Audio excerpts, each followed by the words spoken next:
और आप यदि पापनुमा जीवन व्यतीत करते हैं तो भी परिणाम वैसे ही निकलता है।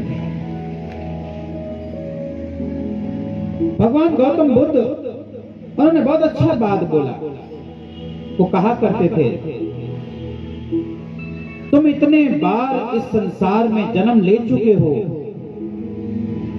और इतना रो चुके हो, यदि उन हड्डियों को इकट्ठा किया जाए तो विशाल पहाड़ बन सकता है, और इतना रोए हो इस संसार के लिए, उन असुरों को इकट्ठा किया जाए तो विशाल जलाशय कितनी अभूतपूर्व बात। लेकिन इस जन्म और मृत्यु के बीच में हमें जो ड्यूटी मिली थी भगवान से, अच्छे कर्म करने की, धर्म करने की, ईश्वर की भक्ति करने की, वो कर्म हमसे अछूता रहेगा। जीवन का लक्ष्य, जीवन का उद्देश्य विषय भोग नहीं है, बल्कि जीवन का उद्देश्य और लक्ष्य तो भगवान की भक्ति है, विष्णु का सुमिरन है। परंतु इन सभी सिद्धांतों से दूर रह करके हमारा जीवन संस्कार विहीन होता चला गया, हमारा जीवन भोगी और विषय भोगी होता गया। इसलिए फिर से हमें कर्म के इस मकर जाल में फंसने के लिए हम मजबूर हैं, और ये मकर जाल भी हमने ही बनाया है, और हमें ही ये मकर जाल खराब कर रही है, खत्म कर रही है। कल हमने भगवान महावीर जी के शिष्य गौतम और मकराक्ष की कहानी को सुना था, और उसमें ये वर्णन है कि मकराक्ष ऐसे ही कोड़े का जीवन नहीं व्यतीत कर रहा था, उसने जीवन भर बुरे कर्म किए थे पिछले जन्म में, जिसका परिणाम उसे मिल रहा था। न्यूटन का थर्ड लॉ हमको कहता है, न्यूटन का थर्ड लॉ ऑफ मोशन हमको समझाता है, एक्शन का रिएक्शन होता है, क्रिया का प्रतिक्रिया होता है। जैसा संसार में करते हैं वैसा ही आपको फल मिलता है। भीष्म पितामह वो लेटे हैं बाण सैया पर, बहुत बहुत कष्ट है उनको, क्योंकि शरीर के हर अंगों में बाणों की सैया और बाण लगे हुए हैं, रक्त टप टप करके गिर रहा है। और भीष्म पितामह भगवान से पूछते हैं, कृष्ण से पूछते हैं, मैंने ऐसा क्या गुनाह किया, जीवन भर में हस्तिनापुर के लिए ईमानदार रहा, राजाओं के लिए मैं युद्ध लड़ता रहा, आखिर मैंने ऐसा क्या कर्म किया है जिसके कारण मुझे इतना भयंकर तकलीफ मिल रहा है। भीष्म पितामह को भगवान कृष्ण ध्यान के द्वारा उन्हें बहुत पीछे के जीवन में लेके जाते हैं, और बहुत पीछे के जीवन में लेके जाते हैं, और उस जीवन में भगवान कृष्ण जो है भीष्म पितामह को कहते हैं कि पितामह देखिए आपका जीवन, और उस जीवन में वो एक राजकुमार थे, और वो राजकुमार एक घोड़े पर सवार होकर के अपने कहीं भ्रमण के लिए वो निकलते हैं, और जैसे ही वो निकलते हैं तो एक रास्ते पर एक विशाल अजगर वहां पर लेटा था। भीष्म पितामह जो पिछले जन्म में, जो कई जन्म पहले राजकुमार के भेष में थे, और जैसे ही उन्होंने उस अजगर को देखा, अपने बाण से उस अजगर को उठा करके झाड़ी में फेंक दिया, और जैसे झाड़ी में फेंक देते हैं तो उन झाड़ियों के कांटों के माध्यम द्वारा उनका पूरा का पूरा शरीर, उस अजगर का शरीर लहू लहान हो जाता है, और मृत्यु को प्राप्त होता है। भगवान समझाते हैं कि देखो, जिस प्रकार से आप बाणों के सैया पर लेटे हैं, इसी प्रकार से ये जो अजगर है, इसी तड़प से, इसी दुख से इसकी भी मृत्यु हुई थी। एक एक कांटों का चुभन उस अजगर को मृत्यु प्रदान की थी, और आज वही उसी कर्मों का परिणाम आज आपको मिल रहा है। जैसे वो कांटों के सैया पर लेटा अजगर तड़प तड़प करके मरा, वैसा ही आप बाणों के सैया पर लेटे हैं, और आपको भी एक न एक दिन शरीर छोड़ना है। भीष्म पितामह रोते हैं और रोते हुए भगवान कृष्ण से कहते हैं कि केशव, केशव, माना कि मैंने इतने भयंकर कर्म मेरे द्वारा हो गया। और भगवान कृष्ण कहते हैं कि भीष्म पितामह, आपके जो शरीर से रक्त निकल रहा है, लहू निकल रहा है, ये भी इसे निकलने दीजिए, क्योंकि दुर्योधन का नमक आपने भी खाया है, दुर्योधन का अन्न आपने भी ग्रहण किया है, और उसी अन्न के द्वारा आपके शरीर में रक्त में मज्जा बना है। इसलिए ये पाप का अन्न आप खाए हैं, इसलिए ये पाप का अन्न से बना रक्त इसे निकलने दीजिए, इसमें आपका ही फर्क है। उस समय प्रायश्चित करने के लिए भीष्म पितामह के पास कुछ नहीं था। वो मृत्यु का इंतजार कर रहे थे, क्योंकि दक्षिणायन में वो मृत्यु अर्थात शरीर को छोड़ना नहीं चाहते थे। उन्हें उत्तरायण का समय वो ढूंढ रहे थे। इसलिए भीष्म पितामह उसी समय भगवान कृष्ण को कहते, ठीक है, मैंने पाप का अन्न खूब खाया है, दुर्योधन का अन्न खाया है, इसलिए यदि आपका ये आदेश है तो ठीक है, ये रक्त से निकलने देना चाहिए। इसलिए सज्जनों, कभी पाप की कमाई मत खाना, कभी अधर्म की कमाई मत खाना, लूट खसोट की कमाई कभी मत खाना। खाओ तो ईमानदारी से, क्योंकि आज गांव घरों में डिप्रेशन और अवसाद की घटनाएं कम मिलती हैं। इसलिए कम मिलती है क्योंकि गांव घर का एक व्यक्ति, किसान व्यक्ति मेहनत मजदूरी करके भोजन को पाता है। लेकिन वहीं पर बड़े बड़े शहरों में आजकल तो साइबर क्राइम बढ़ रहा है।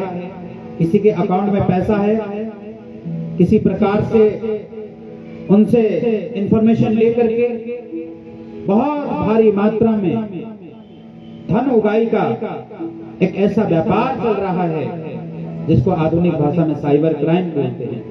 पासवर्ड मिला किसी बैंक का, खाते का, कहीं से भी कुछ करके अनेक गुनाहों को अंजाम दे रहे हैं लोग।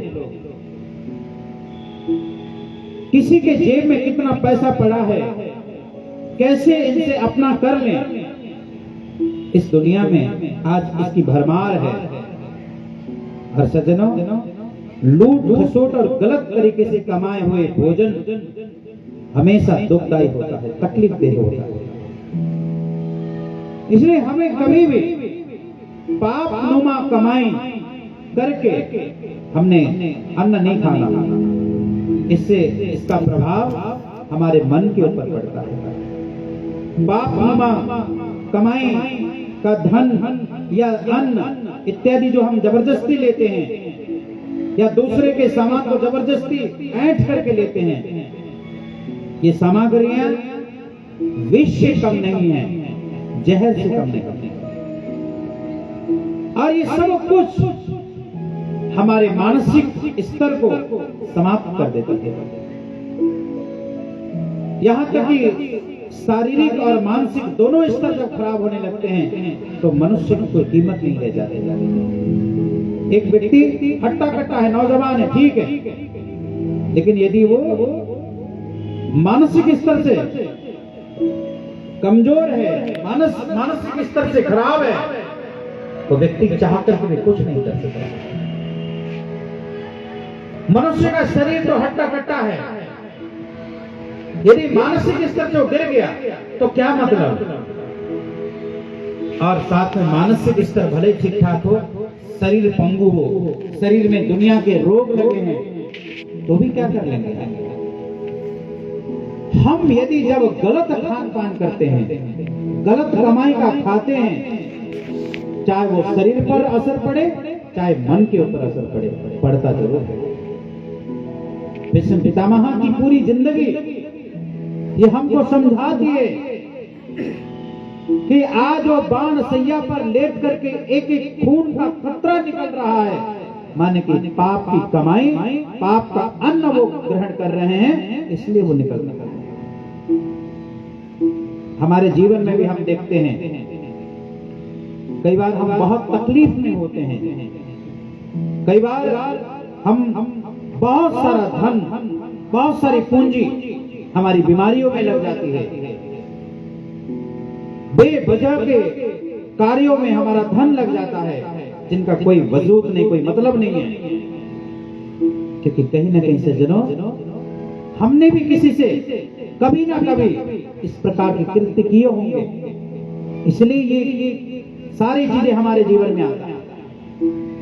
हमारे गुरुदेव श्री आशुतोष महाराज जी एक बहुत प्रेरणादायी एक घटना बताते हैं हमसे। हैदराबाद की एक घटना है। हैदराबाद में एक बहुत बड़े जज साहब सुबह सुबह भ्रमण करने के लिए रोज जाते थे, और एक दिन वो ऐसे ही भ्रमण करते हुए नदी के किनारे जा रहे थे। इतने में एक व्यक्ति आगे भागता हाँफता हुआ, दौड़ता हुआ आगे बढ़ा, और एक और व्यक्ति उसका पीछा करता हुआ, हाथ में धारदार एक हथियार है, पीछा करता हुआ जा रहा। और जैसे ही जाता है और उस जज के सामने ही उस व्यक्ति ने आगे वाले व्यक्ति का मर्डर कर दिया, हत्या कर दिया उनके आंखों के सामने।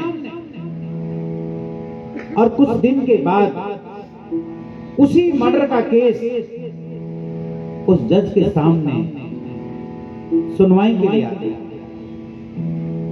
और उस समय सारे के सारे गवाह ये चिल्ला चिल्ला करके कह रहे थे कि ये मर्डर इस व्यक्ति ने नहीं किया। और जज हैरान है कि ये मर्डर मेरे सामने हुआ है और इसी व्यक्ति ने किया है, लेकिन सारे के सारे गवाह उसने खरीद लिया था, और सब कुछ जो है उसने खरीद लिया था, इसलिए उसे सज्जनों सजा दिया नहीं गया। और उसके बाद उसी केस को जब दूसरी बार जब वो केस जब उनके टेबल में आया, तो कोई दूसरा अपराधी के रूप में वहां खड़ा है, कोई दूसरा व्यक्ति खड़ा है।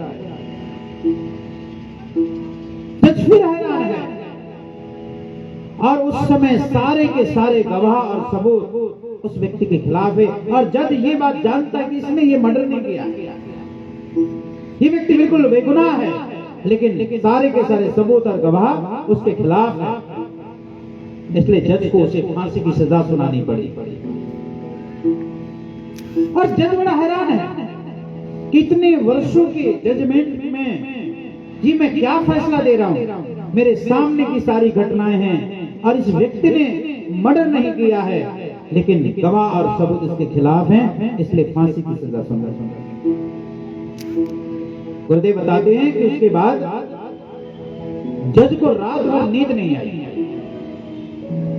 जज को रात भर नींद नहीं आई, और उसके बाद समय निकाल करके जज स्वयं उस अपराधी से मिलने गए और कहते हैं कि देखो इस घटनाक्रम में मैंने तुम्हें सजा सुनाई है, फांसी की सजा सुनाई है, लेकिन मैं जानता हूं कि ये मर्डर, ये हत्या तुमने नहीं किया, लेकिन सारे के सारे गवाह सबूत तुम्हारे खिलाफ हैं, क्योंकि जजमेंट गवाह और सबूत पर होता है।